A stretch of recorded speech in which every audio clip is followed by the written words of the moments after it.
Hello दोस्तों, स्वागत है आप सबका मेरे YouTube चैनल रोहिणी क्लासेस में। तो आज हम क्लास 7th की हिस्ट्री का चैप्टर 5 देखने जा रहे हैं।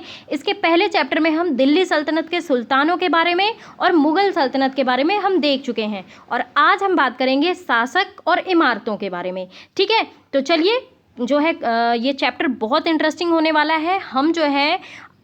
आप ये सोच लो कि आज से मतलब समझ लीजिए कि 1500-1600 साल पहले की इमारतों के बारे में हम स्टडी करेंगे कि किस प्रकार, देखिए उस समय तो टेक्नोलॉजी थी नहीं, तो टेक्नोलॉजी ना होते हुए भी किस प्रकार इन भवनों का निर्माण होता था, कितनी अच्छी टीपकारी होती थी, इन सब के बारे में हम स्टडी करेंगे और एग्जाम पॉइंट ऑफ व्यू से इंपॉर्टेंट हो ही जाता है। जैसे देखिए सबसे पहले तो कुतुब मीनार के बारे में ही बताया गया है, तो एग्जाम में भी पूछ लिया जाता है कुतुब मीनार किसने बनवाया, कब बनवाया और जो है इसका निर्माण कार्य पूरा किसने करवाया। ठीक है, तो ये सारी चीज़ें जो है ना इम्पॉर्टेंट हो जाती हैं। तो हम ऐसे कई चीज़ों को देखेंगे। तो चलिए बिना किसी देरी के स्टार्ट करते हैं। यहाँ पे आपको एक चित्र दिख रहा होगा, ये है कुतुब मीनार का ऊपरी हिस्सा। देखिए कुतुब मीनार 5 मंजिलों की इमारतें हैं। ठीक है, आप सभी को पता है, अभी मैं बताऊंगी भी कि इसके निर्माण कार्य में कौन कौन ने सहभागिता निभाई। ठीक है, अभिलेख की पट्टियां जो हैं इसके पहले छज्जे के नीचे हैं। अगर मैं आपको फिगर आउट करा पाऊँ, 2 मिनट रुकिए।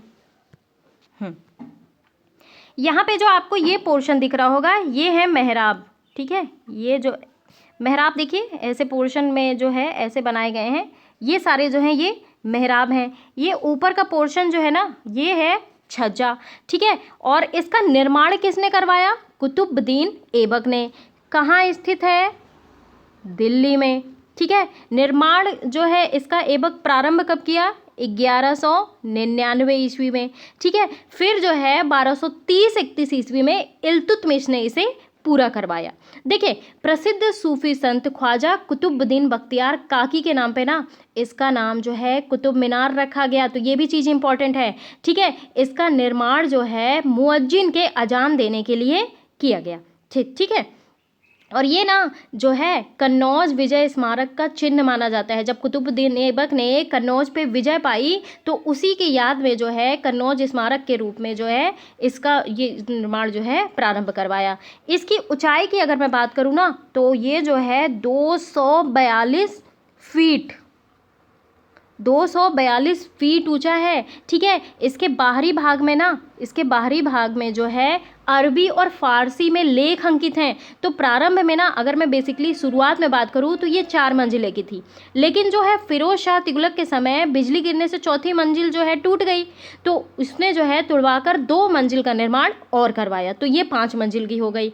ठीक है, सिकंदर लोदी ने भी जो है इस पे काम किया है, 5वीं मंजिल की जो है मरम्मत करवाई थी। ठीक है, तो जो है कुतुब मीनार ऐबक जो है इसके लेख फजल इब्न अबुल माली के नाम पे मिलते हैं। अब आइए देखिए बुक में भी क्या है। देखिए इसमें भी वही चीज़ लिखी गई है जो मैंने बताई है। देखिए पहली मंजिल का निर्माण कुतुबुद्दीन ऐबक, शेष मंजिल का निर्माण 1229 के आसपास इल्तुतमिश द्वारा करवाया गया। कई वर्षों में इस इमारत में जो है आंधी तूफान और भूकंप की वजह से क्षतिग्रस्त हो गई, तो अलाउद्दीन खिलजी, मोहम्मद तुगलक, फिरोज शाह तुगलक और इब्राहिम लोदी ने इसकी मरम्मत करवाई। अब आइए देखें चैप्टर को। देखें चित्र 1 हमने भली भांति देख लिया। ठीक है, और ये जो है कुतुबुद्दीन ऐबक ने 1199 में इसका निर्माण कराया था। छज्जे के नीचे छोटे छोटे मेहराब दिखाई दे रहे हैं, हमने देख लिया है मेहराब को। मेहराब क्या होते हैं ये भी आप जान लो। मेहराब जो है एक मस्जिद की दीवार में एक जो है आला होता है जो कि एक किबला को जो है इंगित करता है। देखिए बेसिकली अगर मैं ये बात करूँ तो ये इसलिए बनाए जाते हैं कि प्रार्थना करते समय मुस्लिमों को इसकी तरफ मुंह करना चाहिए। क्या करना चाहिए? मुंह करना चाहिए। और जिस दीवार में जो है एक मेहराब प्रकट होती है उसको किबला दीवार कहते हैं। क्या कहते हैं? किबला दीवार। ये भी चीज़ आपको ध्यान रखना है। तो बेसिकली आप जान गए कि मेहराब क्यों बनाए जाते हैं, ताकि जो है अजान करते हुए इसकी तरफ जो है मुँह करके बैठ सकें लोग। ठीक है, आगे देखते हैं क्या लिखा हुआ है। देखिए छज्जे के नीचे छोटे छोटे मेहराब और ज्यामितीय रूपरेखाओं के रूप में निर्मित नमूने देखे गए हैं। ये देखिए अगर मैं इसको रब करके दिखाऊं तो देखिए कितनी अच्छी चित्रकारी की गई है। ठीक है, और देखिए जो है इसमें जो है अभिलेख भी है। मैंने बताया आपको कि फारसी और अरबी में लिखे गए हैं।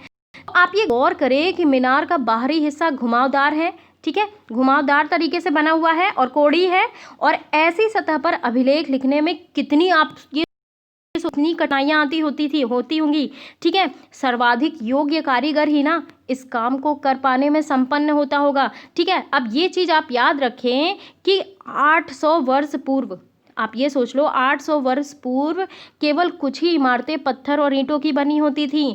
13वीं शताब्दी में कुतुब मीनार जैसी इमारतों का देखने वालों पर क्या प्रभाव पड़ा होगा, आप ये सोचो।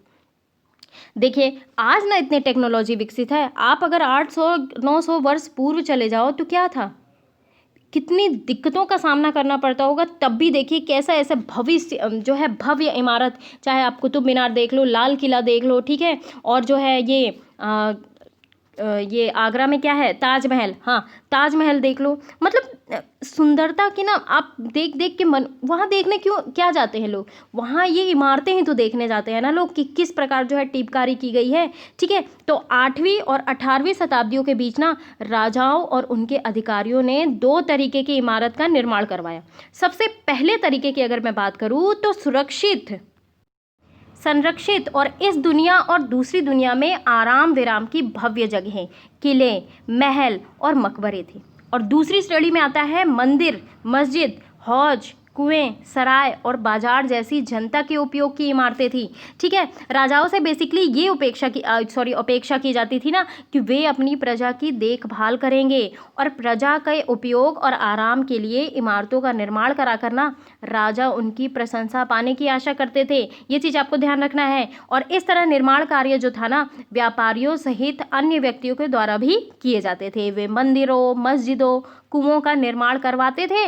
लेकिन क्या था ना कि घरेलू स्थापत्य व्यापारियों की विशाल हवेलियों के अवशेष 18वीं शताब्दी में ही मिलने शुरू हुए, उसके पहले नहीं मिलते थे, ठीक है, ये चीज़ ध्यान रखेंगे। अब देखिए आगरा किले का निर्माण किसने करवाया, अकबर ने। तो अकबर द्वारा निर्मित आगरा किले के निर्माण हेतु ना 2000 पत्थर काटने वालों, 2000 सीमेंट और चूना बनाने वालों और जो है 8000 मजदूरों की आवश्यकता पड़ी। आप ये देख लो कि कितने कितने मजदूर जो है लगकर जो है किले का निर्माण किए, ठीक है, ये चीज़ आपको ध्यान रखना है। अब आइए आगे बढ़ते हैं। देखिए अब हम बात करेंगे टेक्नोलॉजी कौशल और निर्माण कार्य के बारे में, यानी कि अभियांत्रिकी कौशल और जो है निर्माण कार्य। देखिए स्मारकों से ना हमें जो है उनके निर्माण नियुक्त शिल्प विज्ञान का पता चलता है। छत का ही एक उदाहरण ले लीजिए, ठीक है। हम चारों दीवार के आर पार लकड़ी की शहतीरों और जो है एक पत्थर की पटिया रखकर छत बना सकते हैं। लेकिन यह जो कार्य है ना उस समय बहुत कठिन हो जाता था। आप ये देख लो कि ये जो है ना ये कार्य बहुत कठिन हो जाता था जब तक हम विस्तृत अधिरचना यानी कि भूमि की तल से ऊपर भवन का एक भाग, ठीक है, ध्यान रखेंगे किसी भवन का भाग, ठीक है, ये होता है अधिरचना, ठीक है। तो ये वाले भाग ना कक्ष के निर्माण करना चाहते थे और इसलिए अधिक परिष्कृत कौशल की ज़रूरत थी, बहुत ज़्यादा कौशल होना चाहिए था, ठीक है। और इसलिए जो है ना अब ये देखिए छत कैसे बनाई जाती थी, शहतीरों के साथ और एक पत्थर की पटिया रखकर छत बना सकते थे, ठीक है। तो कितना रिस्क वाला काम भी हो सकता था ये, ठीक है। अब जैसे देखिए राजस्थान के बूंदी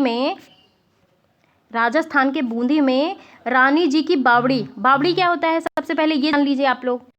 बेसिकली ये बावड़ी होती है ना ये सीढ़ीदार कुआं, तालाब या कुंडों को कहते हैं जिन पर क्या होता है जल तक जो है सीढ़ियों के सहारे ना आसानी से पहुंचा जा सकता है, ठीक है। तो भारत में ना बावड़ियों के निर्माण और उपयोग का लंबा इतिहास है। आप देख ही पा रहे होंगे कि राजस्थान के बूंदी में स्थित रानी जी की बावड़ी उन 50 बावड़ियों में से जो है बड़ी है जिनका निर्माण पानी की आवश्यकता की पूर्ति के लिए किया गया। तो अपनी स्थापत्य सुंदरता के लिए ना विख्यात इस बावड़ी का निर्माण जो है 1699 ईस्वी में रानी नाथावत, ध्यान रखेंगे, रानी नाथावत जी ने किया, जो कि बूंदी के राजा अनिरुद्ध सिंह की रानी थी, ठीक है, ये चीज़ ध्यान रखना है आपको। अब देखिए अब बात कर लेते हैं 7वीं और 8वीं शताब्दी के मध्य में ना वास्तुकार भवनों में और अधिक कमरे, दरवाजे, खिड़कियां बनाने लगे। छत, दरवाजे, खिड़कियां अभी भी 2 ऊर्ध्वाधर खंभों जैसे देखिए छत और दरवाजे 2 ऊर्ध्वाधर खंभों का जो है आर पार एक अनुप्रस्थ शहतीर रखकर बनाए जाते थे, ठीक है। बेसिकली सहतीर जो है ना, ये जो है एक लट्ठा होता था, ठीक है। ये एक लट्ठा होता था जो छत या पाटन का बोझ संभालने के लिए दीवारों या खंभों पर आड़ लगाने के लिए लगाया जाता था, ठीक है, बनाए जाते थे। तो वास्तुकला की यह शैली जो थी ना, अनुप्रस्थ टोडा निर्माण कहलाई। क्या कहलाई? अनुप्रस्थ टोडा निर्माण। तो 8वीं से 13 शताब्दी के बीच मंदिरों, मस्जिदों, मकबरों, सीढ़ीदार कुओं यानी कि बावली, बावड़ी, ठीक है, तो से जुड़े भवनों के निर्माण में इस शैली का प्रयोग हुआ। अब अगर मैं बात करूं चित्र 2 का की, तो ये है दिल्ली की कुव्वतुल इस्लाम मस्जिद। इसके बारे में भी थोड़ा सा जान लीजिए क्योंकि एग्जाम में पूछ सकता है। तो दिल्ली में स्थित ना ये मस्जिद जो है हिंदू मुस्लिम शैली पर निर्मित प्रथम इमारत है। इसका निर्माण करवाया था कुतुबुद्दीन ऐबक ने। किसने करवाया था? कुतुबुद्दीन ऐबक ने। कब करवाया था? जब उसने पृथ्वीराज चौहान पर विजय पाई थी। कब पाई थी? तराइन के द्वितीय युद्ध 1192 में। आपको पता है ना कि मोहम्मद गौरी और जो है पृथ्वीराज चौहान के मध्य तराइन का प्रथम वॉर और तराइन का द्वितीय वॉर हुआ था। प्रथम वॉर हुआ था 1191 में और द्वितीय वॉर हुआ था 1192 में, जिसमें जो है मोहम्मद गौरी जीता था और मोहम्मद गौरी के साथ जो है कुतुबुद्दीन ऐबक भी था। तो उसी समय जो है इस जीत के स्मारक के रूप में इसका निर्माण करवाया गया। इसका निर्माण जो है ना, मैं आपको बता दूं, एग्जाम में पूछा जाता है कि ये जो कुव्वतुल इस्लाम मस्जिद है ये किसके ध्वंसावशेष पे हुआ। तो वहाँ पे पहले ना जैन मंदिर हुआ करता था, ठीक है। तो जैन मंदिर का ध्वंसावशेष करके वहाँ पे जो है कुव्वतुल इस्लाम मस्जिद क्रिएट की गई, ठीक है। तो मस्जिद में लगी जाली, आप देख पा रहे होंगे जालियाँ लगी हुई हैं, ठीक है। स्तंभ और दरवाजे जो है ना छत मंदिर के ही अवशेष हैं, ठीक है। इल्तुतमिश ने जो है मस्जिद के आंगन को विस्तृत करवाया। अलाउद्दीन ने इसमें जो है इबादत खाने को और विस्तृत करवाया। और कुव्वतुल इस्लाम मस्जिद जो है ना, ये इसकी सबसे बड़ी विशेषता ये है कि उसका उत्कृष्ट मकसूरा और उससे जुड़ा किबला विलान, ठीक है। ये चीज़ आपको ध्यान रखना है। चित्र 2 की बात करते हैं। ये आपको सीधे सीधे मेहराब का फिगर आउट हो रहा होगा, ठीक है। तो मेहराब के निर्माण में ना अनुप्रस्थ टोडा तकनीक का इस्तेमाल किया गया है। तो ये जो अनुप्रस्थ टोडा तकनीक है ना, ये 7वीं शताब्दी से लेकर 10वीं शताब्दी के बीच ना वास्तुकार कक्ष में दरवाजे, ध्यान रखेंगे, दरवाजे और खिड़कियों की अधिक संख्या बनाने लगे थे, ठीक है। तब जो है छत, दरवाजे और खिड़कियां ना 2 ऊर्ध्वाधर खंभों, ध्यान रखेंगे, 2 ऊर्ध्वाधर खंभों में जो है और आर पार शहतीर रखकर, ठीक है, शहतीर रखकर बनाए जाते थे। तो वास्तुकला की ये शैली जो है क्या कहलाती थी? अनुप्रस्थ टोडा निर्माण। अब ये देखिए, ये आप फिगर पहले बहुत अच्छे तरीके से देख लो। ये आपको फिगर देखने में क्या दिख रहा है? ये मंदिर दिख रहा है। ये बहुत फेमस मंदिर है, कंदरिया महादेव का मंदिर, ठीक है। ध्यान रखेंगे किसका मंदिर है? कंदरिया महादेव का मंदिर। तो ये जो कंदरिया महादेव का मंदिर है ना, इसका निर्माण चंदेल राजवंश के राजा धंगदेव, ध्यान रखेंगे, मैं जो बता रही हूँ ये सारी चीज़ें इंपॉर्टेंट है, ठीक है। इसका ये कौन सा मंदिर है? कंदरिया महादेव मंदिर। इसका निर्माण करवाया चंदेल राजवंश के राजा धंगदेव, ठीक है। कब करवाया? 999 ईस्वी में। ये कहाँ है? खजुराहो में है। कहाँ है? खजुराहो में है, ठीक है। अगर थोड़ा सा मैं कंदरिया नामकरण के बारे में बात करूँ तो भगवान शिव के जो है एक नाम कंदपी के अनुसार हुआ, ठीक है। भगवान शिव का एक और नाम है कंदर्पी, तो कंदर्पी के नाम पे जो है इसका नाम कंदरिया महादेव मंदिर पड़ा, ठीक है। और इसी कंदर्पी से ना कंडरपी शब्द का विकास हुआ जो कालांतर में कंदरिया नाम में परिवर्तित हुआ। ये एक बहुत विशाल मंदिर है खजुराहो का, ठीक है। आप एक बार जरूर जाओ खजुराहो में। खजुराहो जाओगे ना तो आपको इतनी अच्छी अच्छी इमारतें मिलेंगी कि आपका मन मोह लेंगी, ठीक है। यह अपने बाह्य आकार में ना आप ये समझ लो कि 64 समरस आकृति के छोटे छोटे अंग और देखिए शिखरों से जुड़े हुए हैं, ठीक है। खजुराहो टेम्पल भी आप चले जाओ तो आप ऐसा सुना है मैंने, हाँ, है ना, कि वहाँ पे जो है ना एक ही चट्टान की टिपकारी द्वारा जो है उसे क्रिएट किया गया। अब आप ये सोच लो कि इसका निर्माण कितने साल पहले हुआ है, ठीक है, कितने 100 वर्षों पहले हुआ है और उस समय टेक्नोलॉजी भी नहीं थी। तो कितना अच्छा अनूठा कि मनुष्य जो है ना, मनुष्य जाति जो है वो, आप अगर 100 कंप्यूटर भी मिला लोगे ना उससे भी ज़्यादा तेज़ दिमाग होता है मनुष्य का, ठीक है। तो ये जो मंदिर है ना, भव्य आकृति और सुडौल समतौलता और जो है उत्कृष्ट शिल्प सज्जा वास्तु रचना के कारण ना मध्य भारतीय वास्तु संस्कृतियों में श्रेष्ठ माना जाता है। ठीक है, ये चीज़ आपको ध्यान रखना है। इसकी एक और विशिष्टता की अगर मैं बात करूँ तो इसकी ऊंचाई की ओर जाते हुए ना इसका उत्थान और अत्यंत प्रभावशाली प्रतीत होता है। ठीक है, ये खजुराहो का एकमात्र ऐसा मंदिर है जिसकी जगती के दोनों पार्श्वों के पीछे प्रक्षेपण है। ठीक है, जगती लगभग 3 मीटर ऊंची है। ठीक है, ये चीज़ आपको ध्यान रखना है। अब चित्र 3 क के ख को देखते हैं, ख को देखते हैं, क को देख लिया हमने। आप इसके बाईं ओर देखिए, ये क्या है? ये मंदिर की योजना है। ठीक है, एक अलंकृत द्वार में जो है इसके प्रवेश भाग और मुख्य सभा भवन महामंडप जहाँ पे जो है नृत्य का आयोजन होता था ना तक पहुँचा दिया जाता था। ठीक है, प्रमुख देवता की मूर्ति मुख्य मंदिर यानी कि गर्भगृह में रखी जाती थी और धार्मिक अनुष्ठान इसी जगह पर संपन्न कराए जाते थे। ठीक है, ये चीज़ है। इसमें केवल राजा, ठीक है, राजा, उसके निकटतम परिवार, पुरोहित एकत्रित होते थे और खजुराहो समूह में राजकीय मंदिर सम्मिलित थे जहां सामान्य जनमानस को जाने की अनुमति नहीं होती थी। ये भी चीज़ आपको ध्यान रखना है। और ये मंदिर जो है ना सुपरिष्कृत उत्कीर्णित मूर्तियों से अलंकृत थे।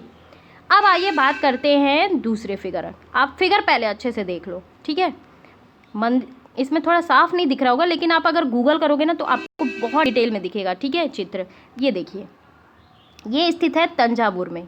कहाँ स्थित है? तंजावुर में। देखिए, अगर मैं तंजावुर के राजराजेश्वरम मंदिर का निर्माण करूँ ना तो सबसे पहले आप ये जान लो कि इसे एक नाम से और जाना जाता है जिसका नाम मैं लिख दे रही हूँ, बृहदीश्वर मंदिर। क्या कहा जाता है इसे? बृहदीश्वर मंदिर। और आप प्रीवियस ईयर पेपर उठा के देख लो इस मंदिर के बारे में, अगर ना पूछा गया हो तो। ठीक है, तो पूछा जाता है इस मंदिर के बारे में, ये चीज़ आपको ध्यान रखना है। देखिए, बृहदीश्वर मंदिर या फिर कह लीजिए राजराजेश्वर मंदिर, ये कहाँ है? ये तमिलनाडु के तंजौर में स्थित एक हिंदू मंदिर है। क्या है? एक हिंदू मंदिर है जो ना 11वीं शताब्दी के आरंभ में बनाया गया था। और इसे ना एक बात और मैं बता दूं कि इसे जो है पेरू बुटैयार कोविल भी कहा जाता है। यह मंदिर जो है ना पूरी तरीके से, आपको अगर मैं बता दूं कि पूरे तरीके से ग्रेनाइट निर्मित है, ग्रेनाइट की बनी हुई है। और ये भारत की ही नहीं विश्व में अपनी जो है तरफ जो है पहला और एकमात्र मंदिर है जो कि ग्रेनाइट से बना हुआ है। आप नोट डाउन कर लो। ठीक है, ये चीज़ बहुत इंपॉर्टेंट है कि ये विश्व में अपनी तरह का पहला और एकमात्र मंदिर है जो ग्रेनाइट की बना हुआ है। और ये ना अपनी भव्यता, वास्तुशिल्प और केंद्रीय गुंबद से ना लोगों को आकर्षित करता है। इसका नाम जो है यूनेस्को की विश्व धरोहर में भी शामिल है। ठीक है, यूनेस्को ने इसे विश्व धरोहर घोषित किया है। अब आइए देखते हैं और चीज़ें इसके बारे में। तंजावुर के राजराजेश्वर मंदिर का शिखर उस समय मंदिरों में सबसे ऊंचा था। इसका निर्माण कार्य आसान नहीं था, एज यूजुअल बात है, उस समय जो है आसान नहीं था। क्यों? क्योंकि उन दिनों कोई क्रेन तो होता नहीं था उठाने के लिए। ठीक है, और शिखर के शीर्ष पर 90 टन का पत्थर लगा हुआ। आप ये सोच सकते हो कि ये 90 टन कितना हैवी वजन होता है, इतना भारी होता है कि उसे व्यक्ति अपने आप उठाकर नहीं ले जा सकते थे। और इसलिए ना इस काम के लिए वास्तुकारों ने मंदिर के शीर्ष तक पहुंचाने की चढ़ाईदार रास्ता बनाया। रोलरों द्वारा भारी पत्थरों के इस रास्ते के ऊपर ले जाया गया। ठीक है, और ये इस काम के लिए ना 4 किलोमीटर से भी ज़्यादा लंबा पथ तैयार किया, रास्ता तैयार किया गया और जिसकी चढ़ाई बहुत खड़ी ना हो। ठीक है, ध्यान रखेंगे। और मंदिर बन जाने के बाद इसे गिरा दिया गया, लेकिन उस क्षेत्र के लोगों ने मंदिर निर्माण के अनुभव को काफ़ी लंबे समय तक याद रखा। आज भी मंदिर के पास एक गांव को चारूपल्लम कहा जाता है। क्या कहा जाता है? चारूपल्लम कहा जाता है, जिसका शाब्दिक अर्थ है चढ़ाईदार रास्ते का गांव। अच्छा, ये तो मैंने बताया ही नहीं कि इसका निर्माण किसने करवाया। इसका निर्माण करवाया था चोल शासक प्रथम जो है राजराज, इसीलिए इसका नाम राजराजेश्वर पड़ा है। ठीक है, ये चीज़ ध्यान रखेंगे, ये चोल शासक था।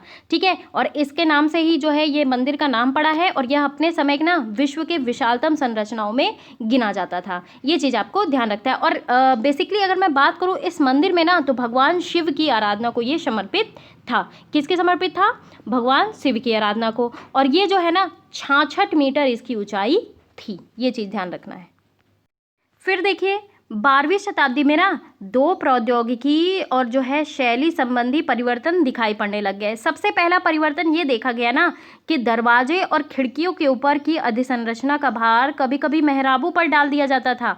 तो इसलिए जो है ना मेहराब का आप ये विशुद्ध रूप देख पा रहे होंगे, यहाँ पे जो है डॉट डाला गया, ठीक है, क्योंकि जब दरवाजे और खिड़कियों का भार जो है आप मेहराबों पर डालोगे तो जो है इसको थोड़ा सा देखिए, यहाँ पे नुकीला पोर्शन था, लेकिन अब जो है डॉट बना के जो है इसका पोर्शन ऐसा कर दिया गया है, डॉट की अधिसंरचना वाले भार को मेहराब की आधारशिला पर डाल देती है, ठीक है, ये चीज़ ध्यान रखना है। और दूसरा ये था ना कि निर्माण कार्य में चूना पत्थर सीमेंट का प्रयोग बढ़ गया, और यह जो था ना उच्च श्रेणी के सीमेंट होती थी जिसमें पत्थर के टुकड़ों के मिलाने से कंक्रीट बनती थी, और इसकी वजह से विशाल ढांचों का निर्माण जो है सरलता और तेजी से होने लगा। अगर मैं आपको चित्र 6 दिखा पा रही होंगी, अगर निर्माण स्थल पर एक नज़र डालें, इस चित्र में देख पा रहे होंगे आप, ये आगरा के किले में जल द्वार निर्माण को दिखाती है कि देखिए किस प्रकार जो है मजदूर जो है निर्माण कार्य में लगे हुए हैं, और इसे जो है अकबरनामा से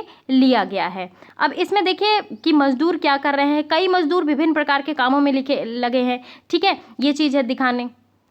यहाँ पे एक चित्र और आप देख पा रहे होंगे, ये है मेहराब का विशुद्ध रूप, ये अलाई दरवाजे का मेहराब है, ये जो है प्रारंभिक 14वीं सदी कुव्वतुल इस्लाम मस्जिद दिल्ली, ठीक है, ध्यान रखना है आपको। अब हम अगले पार्ट में बात करेंगे मंदिरों, मस्जिदों और हौजों के निर्माण के बारे में, ठीक है। तो यही समाप्त करती हूँ मैं इस वीडियो को। कैसा लगा आपको मेरा ये वीडियो, ज़रूर आप मुझे कमेंट बॉक्स में बताएं, और जो है गाइस वीडियो को शेयर कर दिया करिए, लाइक कर दिया करिए, और जो है कमेंट कर दिया करिए। Thank you very much.